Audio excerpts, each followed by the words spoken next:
그래서 먼저 첫 번째로는 저희 설동원 선생님께서 사례 나눔을 해 주실 텐데요. 저희 실천 운영 사례, AI 디지털 융합 수업 실천 운영 사례를 발표를 해 주실 예정이시고요. 소주제로는 AI 알고리즘과 수학 융합 수업 사례로 사례 나눔을 해 주실 예정이십니다. 간단하게 설동원 선생님 설명을 드리면요. 지금 현재 장성고에서 재직을 하고 계시고요. 지금 전남대학교 AI 융합대학원 석사 수료를 하셨습니다. 그리고 지금 계속 전남대학교와 전북대학교, 원광대학교에서 AI 연수 강사를 하고 계시고요. 찾아가는 학교 컨설팅 코디네이터 겸 강사까지도 하고 계십니다. 저희 아이에답으로는 지금 23년도에 지금 마스터 교원이 되셨고요. 아이에답에서 굉장히 활발한 이런 활동들, 연구 활동들도 계속 진행을 해 오고 계십니다. 그러면 간단하게 제가 설동원 선생님 소개를 해드렸고요. 설동원 선생님께서 이제 자연스럽게 화면 공유하시고 진행을 해주시면 되겠습니다.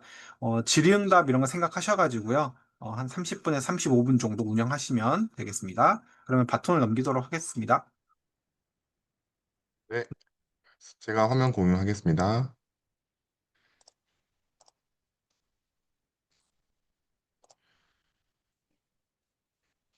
네, 그래서 다시 한번 소개를 드리면, 네, 저는 오늘 고등학교 수업 사례를 가지고 한번 쌤들께 의견을 나눠볼까 하는데요.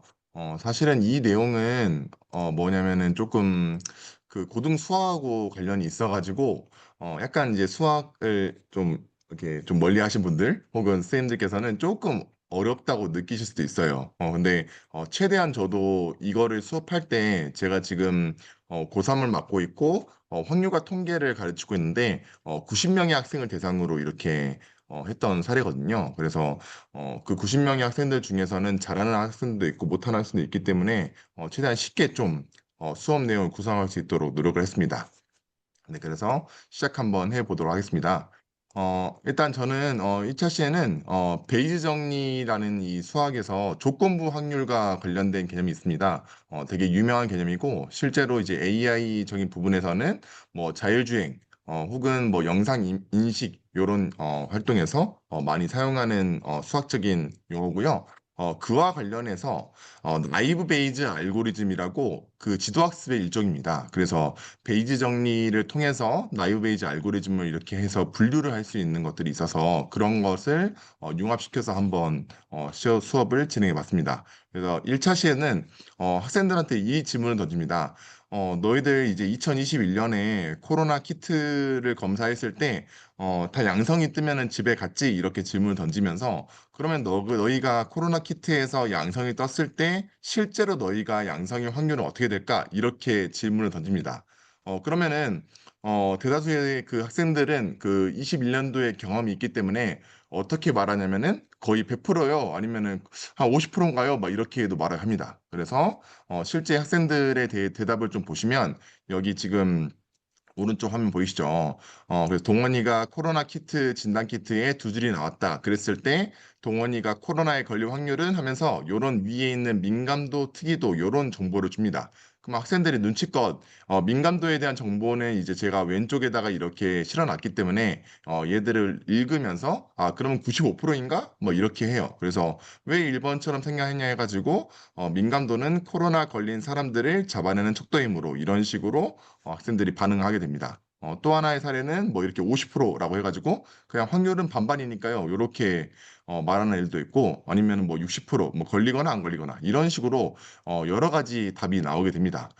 그래서 실제로 제가 말하고 싶은 거면은 뭐냐면은 어, 우리가 궁금한 거는 사람이 코로나에 걸렸을 때 이 코로나 키트의 양성이 뜰 확률, 그러니까 코로나 키트의 양성이 떴을 때 내가 진짜 양성의 확률이 궁금한 거잖아요. 근데 그 부분을 이제 베이지 정리로 알아낼 수가 있다는 거를 학생들한테 설명할 겁니다. 그래서 이런 표를 하나 주는 건데요. 자, 민감도라는 건 선생님들 다시 한번 제가 설명드리면 다시 한번 넘어가겠습니다. 민감도는 코로나 걸린 사람을 얼마나 민감하게 잡아내는 촉도예요. 그래서 코로나 걸린 사람이니까 조건부 확률로 따지면은 코로나 걸린 사람이 조건이 되는 겁니다. 조건 하에서 얘가 진짜 걸렸을, 진짜 여기서 코로나 키트가 양성이 뜰 확률을 말하는 거고요.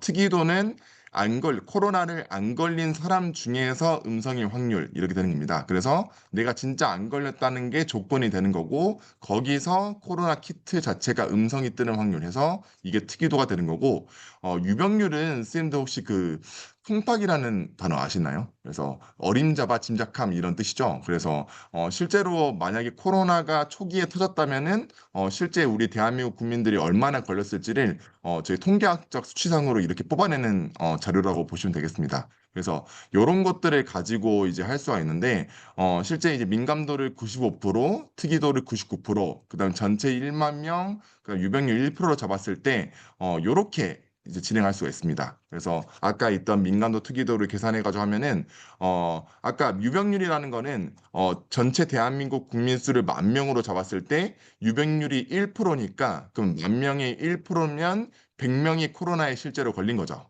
그렇게 된 거고 코로나 안 걸린 인원들은 9,900명이 되겠습니다. 그러면 코로나에 걸렸을 때 결과가 양성일 확률은 아까 말했던 민감도에 해당합니다. 그래서 100에서 95%니까 95명이 실제 이제 결과 걸렸을 때 양성이 나오는 사람들이고요. 그 다음에 나머지는 5명이 되겠습니다. 이런 식으로 이제 표를 정리하면은 우리가 궁금한 그러면 실제로 코로나 키트에서 양성이 떴을 때 얘가 코로나에 걸릴 확률을 구해봤더니 어떻게 되냐면 95, 그러니까 분모는 뭐가 되냐면 95 더하기 99. 그래서 여기 있는 결과 양성에 해당하는 95 더하기 99가 되는 거고요. 거기서 분자 95가 돼서 실제로 유병률이 1%, 즉 코로나 초기일 때 코로나 키트에서 양성이 나온다. 그러면은 그 사람은 코로나에 실제로 걸릴 확률이 50% 미만이다라는 결과가 나와요. 그래서 지금 뭘까요? 보건복지부 장관 되신 분이죠. 정은경 지금 그때 당시 질병관리청장께서도 나오셔가지고 코로나 초기에는 그렇게 코로나 키트에서 양성이 떴다 하더라도 너가 실제로 코로나 양성의 확률이 낮을 수가 있다. 이렇게 말씀을 뉴스에서 하셨어요. 그래서 그런 것들을 좀 이렇게 수학적으로 좀 보여주는 것들을 했습니다. 그래서 학생들이 이걸 가지고 좀 흥미를 갖기도 하더라고요. 그래서 이걸 이제 저희가 조건부 확률 단원을 이제 학습하고 하는 내용이고요. 이제 이거를 이제 인공지능하고 조금 연관시키기 위해서 사실 이 베이지 정리가 사용되는 개념들이 여러 가지가 있습니다만, 실제로 가장 많이 쓰이는 데는 뭐냐면 스팸 메일 걸러내는 거예요. 예를 들어서, 나한테 메일이 왔을 때 이 메일의 제목에서 어떤 단어들이 있으면은 얘네들 스팸이다 해가지고 뭐 네이버나 다음이나 구글에서 걸러내잖아요. 그런 식으로 실제로 얘들한테 이제 데이터를 주는 겁니다. 데이터를 이런 식으로 실전 데이터를 주는데 제가 사실 이거를 제 메일을 좀 깔려고 했습니다. 제 메일에 이제 스팸 메일을 이렇게 까가지고 거기서 이제 실제 데이터를 가지고 분류를 한번 해보려 했는데 이게 제가 또 이상한 사람은 아닙니다만 막 이렇게 좀 19금이라 해야 될까요? 그런 것도 있고요. 실제 학생들의 스팸 메일을 까보니까 그런 메일들도 있더라고요. 그래서 이거는 좀 교육적으로 힘들겠다라고 해가지고 어쩔 수 없이 좀 데이터를 좀 가공으로 GPT하고 함께 해가지고 만들었고요. 여기 지금 제가 시간이 짧아가지고 지금 다 설명은 못 드립니다만 여기 보면은 뭐 무료라는 단어가 있을 때 혹은 여기 뭐 긴급 이벤트 이런 단어가 있을 때 얘네들이 스팸으로 어떻게 판별이 될까? 이런 것들을 아까 말씀드렸던 베이지 정리를 통해서 이렇게 분류하는 것들을 했습니다. 그래서 이런 식으로 데이터셋을 주고 거기서 단어별로 이렇게 빈도수나 확률을 계산해 가지고 실제 계산하는 것들을 좀 해봤습니다. 그래서 이 내용은 좀 이제 수학적인 내용이라서 조금 빨리 넘어가겠습니다. 그래서 이렇게 하고 그 다음에 뭐 이제 베이지 정리와 관련해서 아까 나이브 베이지 알고리즘이라고 했잖아요. 그래서 실제로 이 나이브 베이지 알고리즘이 왜 나오냐면은 우리가 그 스팸 메일을 구별할 때 어떤 예를 들어서 제목에 무료라는 단어가 있으면 얘는 스팸이다 이렇게 분류하진 않을 거 아니에요. 그래서 여러 단어들 간의 관련성을 보고 얘를 구별한단 말이에요. 그래서 예를 들어서 그 제목에 뭐 무료, 긴급, 대출 뭐 이런 것들의 조합이 있을 때 얘네들은 스팸 메일이다 이렇게 구분합니다. 그래서 이 단어들 간의 관계성을 보는 게 이제 저희 수학에서는 뭐라 하냐면은 사건들 간의 독립과 종속으로 봅니다. 그래서 이 나이브 베이즈 알고리즘은 이 단어들 간의 그 관계성을 배제합니다. 즉 이 단어들과는 그냥 사건이 독립이라고 가정하고 나이브 베이즈 알고리즘을 쓰기 때문에 그런 한계점을 지적하고 그런 것들을 이제 좀 애들한테 보여줬어요. 그래서 이 내용도 사실 연수를 하다 보면 한 2시간 정도 돼가지고 좀 빠르게 진행되는 점 양해 부탁드립니다. 그래서 이런 것들과 관련해서 제가 이제 요즘에 또 바이브 코딩이 대세잖아요. 그래서 이제 제미나이하고 같이 해가지고 바이브 코딩으로 해가지고 이런 식으로 웹페이지를 만들어가지고 학생들하고 같이 이렇게 아까 했던 내용을 그 코딩 해가지고 좀 제출을 했고요. 실제로 아까 말씀드렸다시피 이렇게 하고 나서 이제 이 내용을 가지고 실제 캐글이나 아니면 데이콘 데이터를 받아와가지고 오렌지 3로 분석해가지고 학생들이 예측까지 해보는 결과를 한번 해볼 거예요.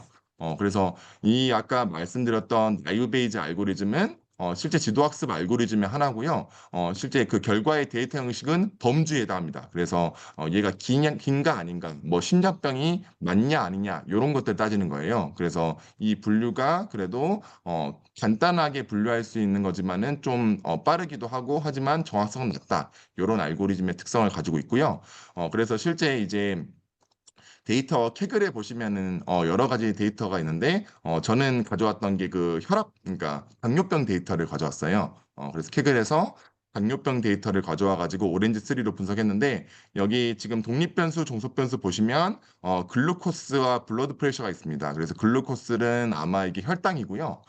블러드 프레셔는 혈압이에요. 그래서 혈당과 혈압이 어느 정도일 때 이 다이어베이스 즉 당뇨병이 걸릴 거냐 안 걸릴 거냐 이런 것들을 나이브 베이즈 알고리즘을 통해서 본다는 겁니다. 그래서 그런 것들을 실제로 얘네들이 왼쪽에 있는 이런 막대 그래프나 오른쪽에 있는 이제 어큐레시나 CA, F1, 프리퀀시 이런 것들을 다 보면서 판단해보고 실제 데이터를 가지고 이렇게 컴퓨저 매트리스까지 한번 작성해가지고 한번 그 수업을 진행해 보았습니다.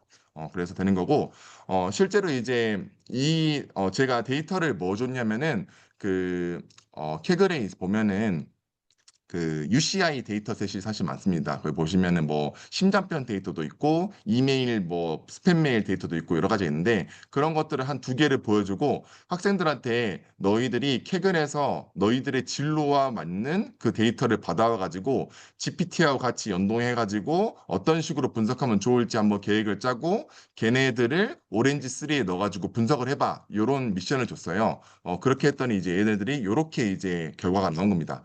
이거는 사실 그 자료에는 없긴 한데 제가 아무래도 세특 내용이어가지고 좀 민감하게 합니다. 그래서 여기다 실어놨는데요. 이런 식으로 쓰는 건데 이 친구는 뭐냐면은 모든 것은 예측 가능하다 뭐 이런 논문을 읽고 그 다음에 이 심장병 데이터를 가져온 거죠. 그래서 5,100명의 심장병 데이터를 뭐 성별이나 뭐 이런 것들 이 피처에 해당해서 내가 요런 특성이 있었을 때 이 질병이 나타날 확률 이런 것들을 알게 됐다 해가지고 세특을 이런 식으로 작성하고 아래쪽에 제가 이제 실제 오렌지 3 분석할 내용을 다 달라 했거든요. 캡처로 이런 식으로 작성도 한번 해보고요.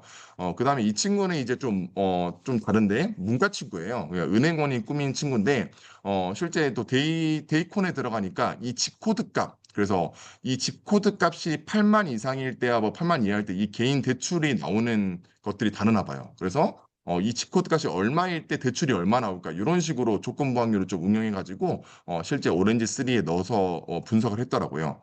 그래서 여기 한번 읽어보시면 은행 이용자 5천 명의 데이터를 기반으로 개인 대출 보유의 한 가지 조건 베이 정리로 사전 확률과 조건부 확률을 계산하고 나이브 베이즈 알고리즘으로 단순함으로써 수입이 100 이상의 확률과 G코드 값이 8만 이상의 확률을 도출함 이런 식으로 해가지고 독립 변수 몇 개를 주고 거기에 따른 종속 변수를 이 나이브 베이즈 알고리즘을 통해서 분석하는 것들을 해봤습니다. 네, 그래서 지금 네, 이 정도로 마치고요.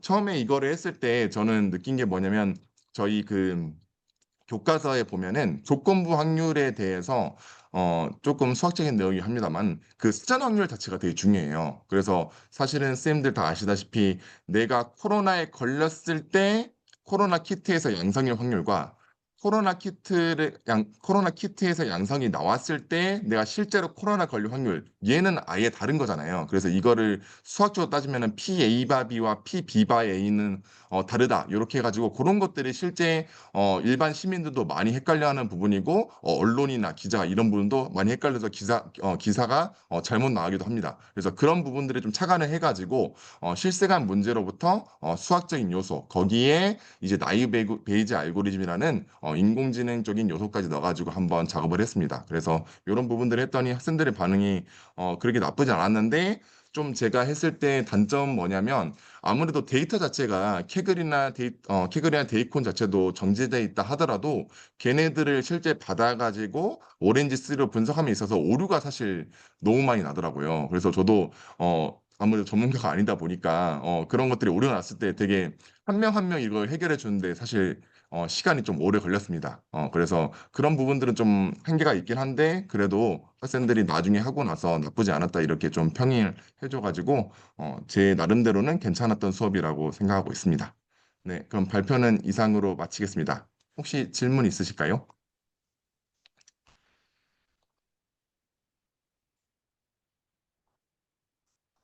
네, 참석하신 혹시 선생님들 중에서 궁금하신 점 있으시면 편하게 채팅으로나 아니면은 마이크로 말씀해 주시면 되겠습니다.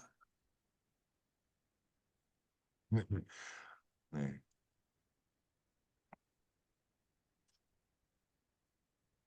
제가 이거를 그때 그 수도권역 그 마스터 교원 그 전문성 강화 했을 때 이거를 사실 4차시 수업으로 같이 수학생들하고 했는데 되게 그래도 반응이 좋았거든요. 왜냐면 좀 수학적인 요소와 그다음에 인공지능적인 요소가 같이 있고 사실 저희 수학에서는 지금 고민하고 있는 게 이거를 뭐 교수님도 말씀하시지만 AI 활용 수업이 아니라 AI 융합 수업으로 가는 게 좋겠다 이렇게 말씀하시니까 그러면 저희 이 수학과 입장에서는 AI 알고리즘 속에 이 숨어있는 수학의 원리를 가지고 갈 수밖에 없는 부분이긴 합니다. 그래서 그런 부분들이 이제 몇 가지 있고 뭐 로지스틱 회계라든지 뭐 선형회계 이런 것도 있는데 이 확률과 통계 단원에서 이 베이지 알고리즘이 있어서 이런 것들을 해봤고 코로나 키트가 아무래도 모든 사람들이 겪다 보니까 처음에 동기 유발이 되게 좋아요. 그래서 저희도 솔직히 처음에 그랬잖아요. 코로나 걸렸을 때 그러니까 코로나 키트에서 양성이 나왔을 때, 나 무조건 걸렸어. 이렇게 생각하는데, 실제로 처음 코로나 초기에는 50%도 안 된다. 이런 것들이 수학적으로 증명이 되는 부분이니까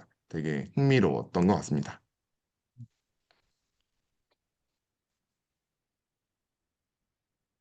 선생님 혹시 그러면 좀 네, 뜬금없는 질문이긴 합니다만은 예, 저는 사실 수학과는 좀 멀리 했어가지고 네, 설명해 주신 거를 열심히 이제 쫓아가긴 했지만 네, 그러면 원래 지금 이 관련 단원의 수업을 진행을 하셨을 텐데 네, 맞습니다. 여기에 굳이 AI를 융합시켜서 수업을 하려고 하셨던 그 뭐 네. 이유나 어떤 의도가 있으셨을까요? 그래서 원래는 이제 아까 말했던 조건부 확률이라는 개념이 아까 사전 확률이 있다 했잖아요. 그러니까 예를 들어서 우리가 원인 결과라고 보시면 될 것 같아요. 그러면은 수학에서 다루는 거는 수치적인 것밖에 다루지 않습니다. 그래서 원인도 하나의 원인에, 그러니까 독립변이 하나의 긍소변수 하나를 보는 건데 실제로 현상은 그렇지 않잖아요. 그래서 학생들도 조건부 확률이 중요하다, 중요하다, 실생활에서 많이 쓰인다 하는데 느낌이 별로 안 와요. 저도 사실 고등학교 때 배울 때 그랬고요. 근데 제가 또 인공지능을 좀 공부하다 보니까 이 알고리즘이 보이는데 실제로 이게 독립변수 여러 개에 대해서 종속변수를 알 수 있는 알고리즘이 있더라고요. 그래서 그런 것들을 좀 공부하다 보니까 이제 연결하면 좋겠다 해서 한번 해본 겁니다. 그리고 이 내용이 아무래도 좀 저희 고등학교에서는 대학을 갈 때 이제 교과 세특이 조금 특별하 좀 되면 좋아서 그런 부분들을 좀 이렇게 넣어서 수업해봤습니다. 네, 그럼 하나만 더 여쭤보겠습니다. 예, 이 내용을 지난번에 예, 그 마스터 교원들 전문성 강화 연수 때 강의 예, 자료를 활용하셨다고 했었는데, 그때 네, 좀 선생님들 반응은 좀 어떻든가요? 그러니까 이게 실제로 수업을 하는데 선생님들이 네, 뭐 충분히 효과가 있겠다, 뭐 좋다, 어떤 긍정적인 평가도 있었을 것 같고, 아니면 뭐 부정적인 반응도 있었을 것 같기도 한데, 혹시 네, 대체적으로 네. 반응이 어떠셨는지 좀 궁금합니다. 네, 거기에 지금 이제 거의 고등학교 선생님밖에 안 계셔가지고, 사실 이제 저희 고등학교에서 항상 이제 논의하는 게 뭔가 새로운 세트, 그러니까 좀 이렇게 대학 교수님들이 좋아하는 세특 내용 이런 것들을 많이 고민하거든요. 그런 부분에 있어서는 되게 참신하다 이런 평을 많이 받았고요. 아까 제가 말씀드렸지만은 이메일에서 그러면 얘들 실제로 학생들 이메일을 많이 쓰냐? 요즘에 그런 질문도 나왔어요.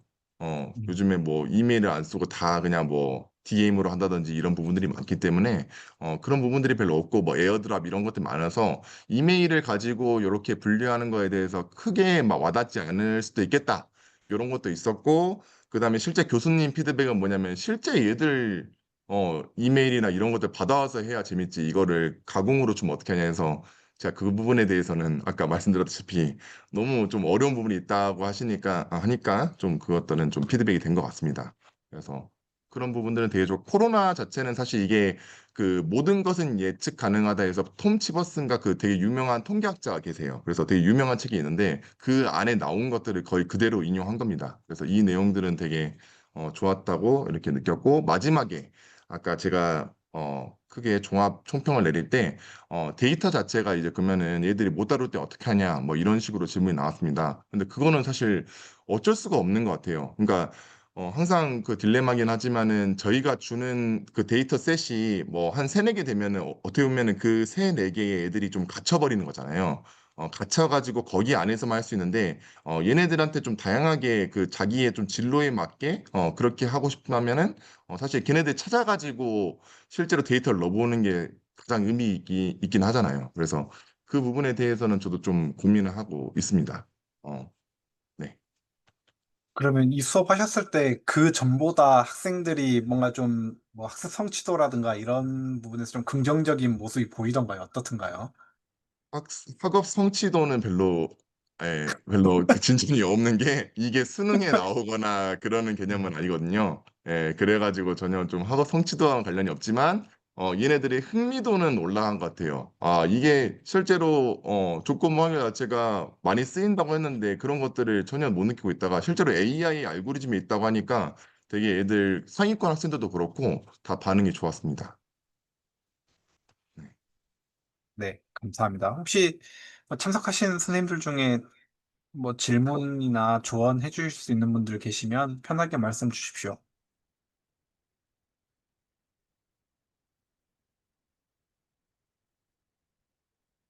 네, 뭐 아직 없으신 것 같고요. 그러면 이것으로 저희 첫 번째 사례 나눔, 설동원 선생님의 수업 실천 사례 나눔이었습니다. 그 발표해 주셔가지고 다시 한번 감사드리고요. 뭐 마무리 인사로 저희 설동원 선생님께서 저희 지난 8월, 이번 달이죠. 이번 달 저희 아이다 호남권역에 이달의 마스터 교원으로 선정되셨다는 것을 다시 한번 네네, 이번 감사합니다. 줌을 통해서 말씀드리겠습니다. 네, 축하드립니다, 선생님. 네, 감사합니다. 네. 그러면 이것으로 저희 첫 번째 사례 나눔회를 마무리하고요. 잠시 쉬었다가 6시 32분에 저희 다시 김지현 선생님 모시고 사례 나눔 진행하도록 하겠습니다.